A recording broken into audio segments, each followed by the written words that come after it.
Apple just killed the M1 MacBook Air, and I do believe it's still one of the best options for you in terms of value.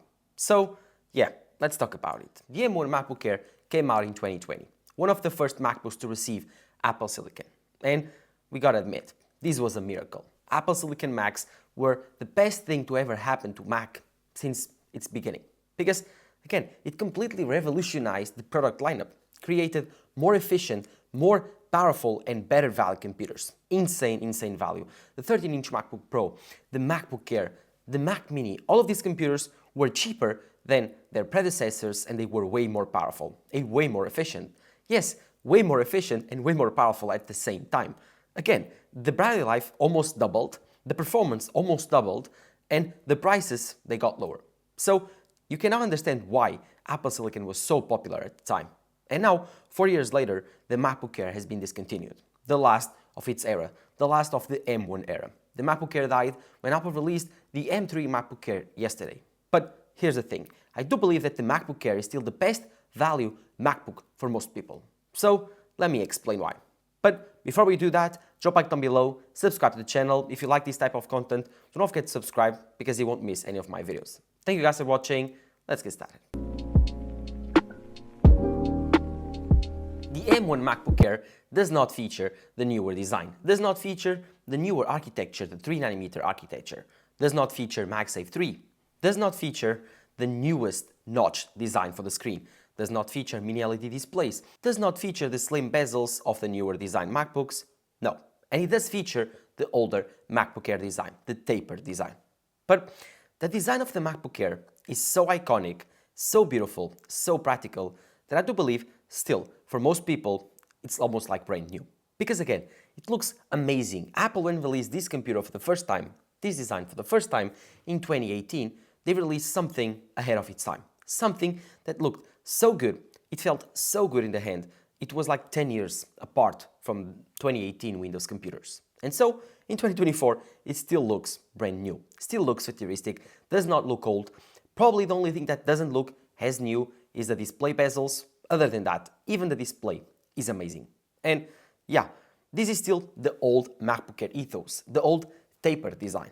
And again, this, for most people, I think it's incredible because they look at this very thin design and they are fooled. They do believe that this computer is thinner than the current M2 and M3 generation.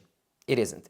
That's a fallacy. But still, it looks amazing. And at the thinnest point, this computer is almost as thin as a paper sheet, which is just crazy. But you gotta understand that because it's a tapered design, the thickest part is even thicker than the current MacBook Pros. So, at the end of the day, it doesn't actually matter. These two generations are incredibly thin, but the M1 MacBook Air, even when compared to the newest generation design for the MacBook Pros, it's insanely thin. And I do believe for most people, because they want to use this computer outside, out and about, classes, trains, buses, planes, this is extremely light, very thin, and super powerful, and actually very efficient, and it does not thermally throttle. So this design achieves everything for most people. It's portable, beautiful to look at, super premium with the aluminum case, and for only $700, there's no Windows computer that can beat this build quality. Yes, in the comments, tell me, can you find a Windows computer with this build quality for this price, for this battery life, for this performance, that can run like a very powerful OS like macOS? There's not. For $700, you can find like on the higher end of Chromebooks, and you can find the middle ground of Windows computers that most likely will be made of plastic and not higher end materials like the MacBook Air with the M1. And this machine, on top of that, will be more powerful than those computers. So yeah, the design here for the price, it's insanely good. And the value proposition, again, incredible. And it's not just the design in terms of the hardware that is amazing. The display, this is a Retina screen. And since Apple puts Retina screens on their MacBooks, they destroy the competition. Because Retina is not simply just you cannot see the pixels from a normal viewing distance. No, it's sharpness, it's color accuracy. It's a brand that you can rely on. Because again, Apple's displays are really good. All the time, in every single product. There's no one Apple display that is bad. But the Retina displays since the iPhone 4 are amazing to look at. And again, Windows laptops, most of them on this price point, they are not Retina grade. They are not like this sharp because they cannot be. The thing about Windows computers is that brands, they have constraints, they have compromises that they have to meet. While Apple, because of economies of scale, they can scale down these incredible technologies for a long period of time. Of course, they need a lot of time, but they can scale them down to lower end products and put them on lower end products. And that's what happened. The MacBook Air now costs, the M1 MacBook Air, you can find it refurbished for $650, $700, and it has an incredible LCD P3 color gamut display. Insane. This is 13-inch size. The only thing that I would say is not as cool as the newer MacBooks, the M2 MacBooks, which also have LCD screens, are the bezels. These are a bit thicker. These are more like the older generation MacBook Pros. At the end of the day, you probably won't care, but it's something that you need to consider because it's normal that if you look at this screen and you look at the newest M3 MacBook Air screen, you will notice the differences between the bezels. But again, that's normal, and you are paying almost half the price, so you shouldn't probably care. And this screen, super color accurate for your video editing skills, for your photo editing needs. So yeah, this is really good, even for most professionals that need this for like a secondary computer for the go. This has good enough color accuracy for video editing and photo editing. So in terms of the screen, in terms of the design, this computer is the perfect choice for you.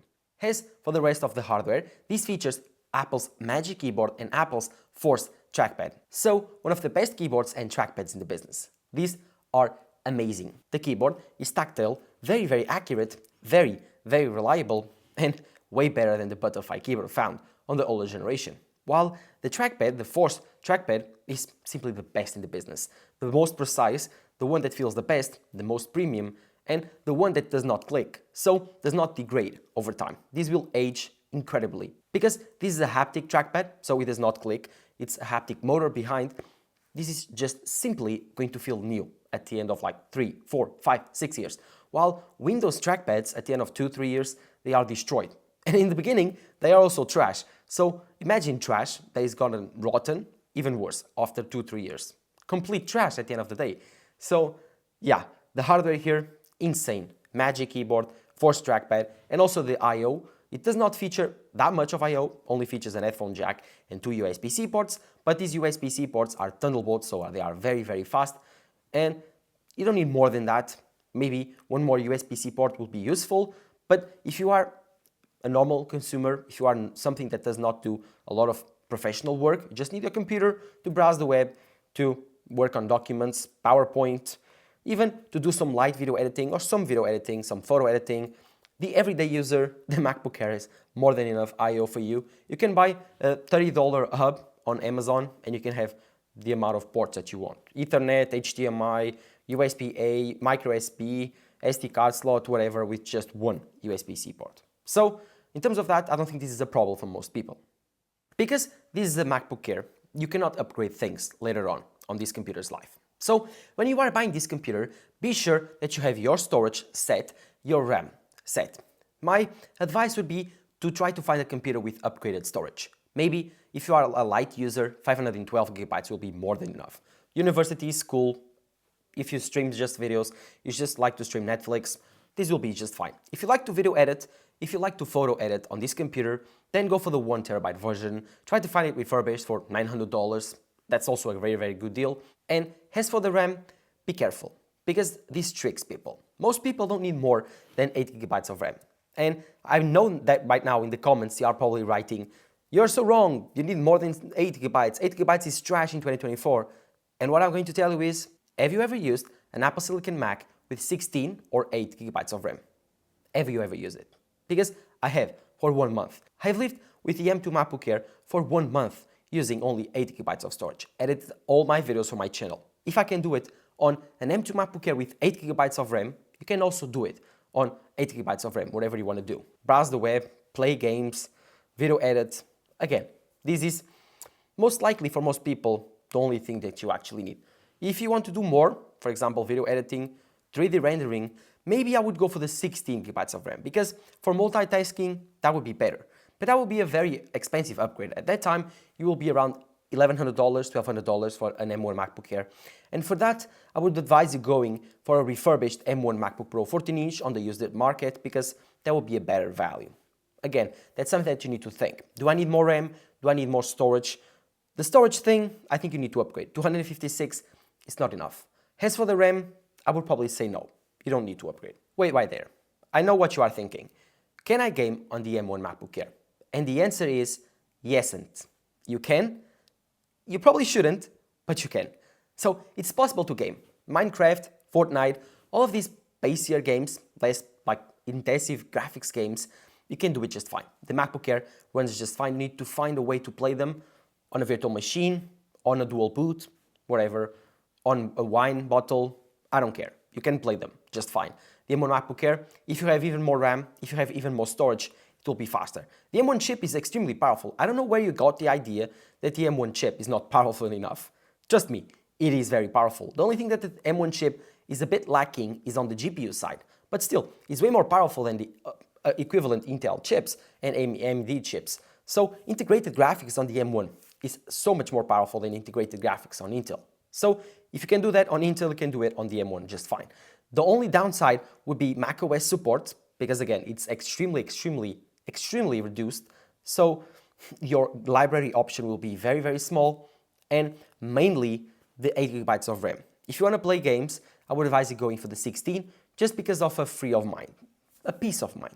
Again, 8 might be enough, but if you want to play games and have your Chrome tabs open and have your Final Cut Pro open, that might struggle a bit. As far off gaming and simple gaming, you can do it.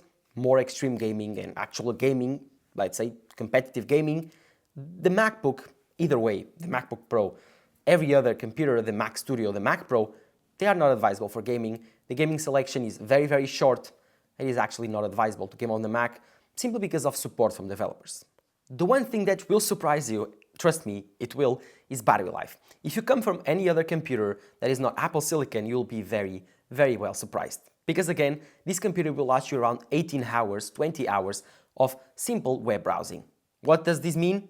Well, if you charge your computer in the beginning of the week and you do your work for university, simple work, PowerPoint, Word, YouTube maybe, streaming videos, watching some films, and doing some fun stuff on the internet, your computer will last you probably 4 days, 5 days of simple work. That's insane battery life for a computer. It will feel like it will last forever. That's insane. It will probably forget about your charger most of the days, because you won't need it. As far as video editing, that's where this computer will drain a bit faster. If you are doing more intensive tasks like playing games, video editing, 3D rendering, this computer again can do it, but it will drain faster because the computer will get hotter, and because of the MacBook Air does not have an active cooling system, it will be more inefficient on these higher temperature tasks. So if you are doing very intensive tasks on the MacBook Air, always bring a charger around. It will probably last you 2, 3, 4 hours maximum. But the upside about this is that the MacBook Air, the M1 MacBook Air, is not like Windows computers. You don't need to be plugged in to have full performance available. No, on battery you can have full performance available every single time.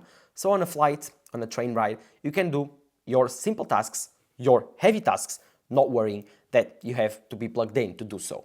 So you probably know what I'm talking about. If you come from Windows computer, if you are plugged in, the performance, top notch, great. If you are not plugged in, the computer will be very much slower. So like 50% slower, which is just insane. The battery life here will probably be one of the best features and you will love it. And that's why the M1 MacBook Air is probably the best value computer for you right now.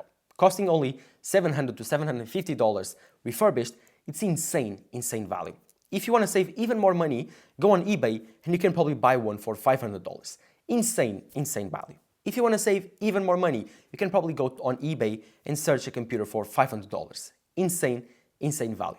That's why I think the M1 MacBook Air is the best computer for most people, only looking for a simple laptop for doing schoolwork, university work, some light video editing, some light photo editing. People ask me all the time, which computer should I buy? And I tell them, well, have you ever tried to buy an M1 MacBook Air? They do, and they are happy with it. Most of the people that buy it, they are in love in the first day, and the rest, they are in love in the first week. That's how good the M1 MacBook Air was in 2020, 2021, 2022, 2023, and now in 2024. Even after death, there's life, and the M1 MacBook Air is the proof of that. That computer is insane. Apple has discontinued it, but I do believe it's still an incredible option and one of the best for most people. Of course, if you want the new design, if you want the M2 chip, if you want the slight smaller bezels and the MagSafe port, you can always opt to go for the M2 computer. It will give you a bit more performance, a bit more efficiency and the newer design. Is it worth it to spend $200-300 more though? That's something that you need to answer. As for the M3 MacBook Air, buy it only if you need to buy something new. If you don't like buying refurbished, if you don't like buying used, or if you need to buy for a company that needs to be bought new, then the M3 is your option. Other than that, find the refurbished market, find the used market. There you can find amazing deals. And if you want a video about what are the best options for a MacBook lineup in 2024 after the release of the M3 MacBook Air, let me know in the comments down below and I will make a video about it. Thank you guys for watching. Drop a like down below. Of course, subscribe to the channel. Your support is what actually really matters to me. Thank you guys for watching. Bye-bye.